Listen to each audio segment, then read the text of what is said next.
I know my last video confused a lot of you, which I expected to happen, but I'm going to explain what's up right now. This is a Nintendo 64 that is capable of outputting component video, which is, if you don't know, the highest quality video signal and cable you can get out of a non-HDMI device like the N64. Now, by default, the N64 only supports three types of cable. RF, which is the lowest of the three, pretty bad picture. Composite, which came with every Nintendo 64, gives you a standard image quality better than RF. This is probably what most of you are using right now. And the third is S-Video, which you can get through a third-party cable. I don't think Nintendo ever officially released an S-Video cable for their consoles. But this will give you a step above in clarity over composite, and you can get these for like $5 off of eBay. Really great buy if you want to upgrade your quality. They also come with composite in the same cable, so you can use this as a splitter, which is what I do. Great buy. But the N64 does not support component by default. If you were to plug up a component cable to the back of this thing, you would get no video signal out. So, what do you have to do to get component out of an N64? Well, the process is actually very complicated and quite expensive. The first thing that you're going to need is a black Nintendo 64 with a certain serial number on the bottom that signifies it's one of the earlier models. The importance of this is that these earlier models had the building blocks to support RGB video output. So once you have the correct N64, you open it up with special tools and you solder an RGB amplifier to the motherboard, which unlocks its RGB compatibility. The next step is to get one of these. This is a Nintendo SCART cable. Now, SCART is a cable type that was used only in Europe and Japan, I believe, although they're slightly different between regions.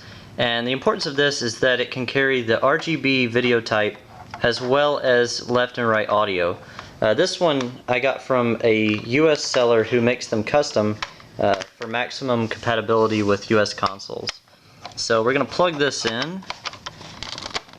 And now we have this, of course, which I can't do anything with, so you need one of these. This is a SCART to component converter. But the problem with this is that it doesn't output audio, as you can see. So you need another adapter. This is a SCART pass-through device that allows you to output audio. So this goes into here, this goes into here. This converter requires its own power source, so you plug that in and you run your left and right audio cables from here, and your component cables come from here and go to your TV. So once that's all done, you finally have component video out of your N64. So now you're wondering, how good does it look, and is it worth the effort and money to get this kind of setup? Well, it does look extremely good. It's a slight step up in clarity over S-Video even, but where you're really going to notice the difference is in color quality. Black comes through extremely black. All the colors are very vivid. And in some of the games that I've tried so far, it even adds more depth of field to the game. For example, Mortal Kombat 4, the characters now look like they're standing on the glass of the screen or just in front of it on the TV because the depth of the field is now more exaggerated. The black levels and the color and the clarity is so good that you can easily distinguish foreground and background, and it makes it pop out of the screen a bit more.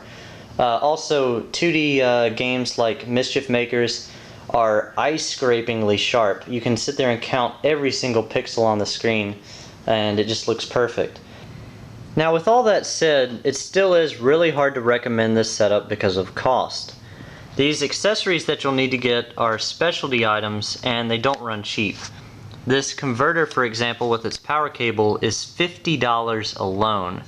So once you've gone ahead and gotten everything that you need, assuming that you pay someone to mod the N64, you don't do it yourself, you're looking at somewhere between $170 and $200 for the entire setup. And for an incremental increase over an S-Video cable, which is $5 on eBay, that is a lot of money to drop, and it is kind of hard to justify. If you are interested in this setup or you have any questions, you're welcome to drop me a PM. I'll tell you exactly what you need and where you can get it.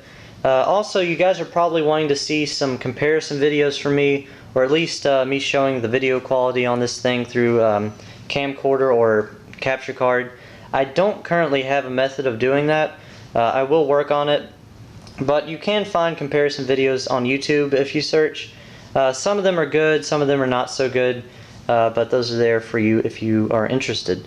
So yeah, thanks so much for watching. I hope this was fun. Talk to you later. Adios.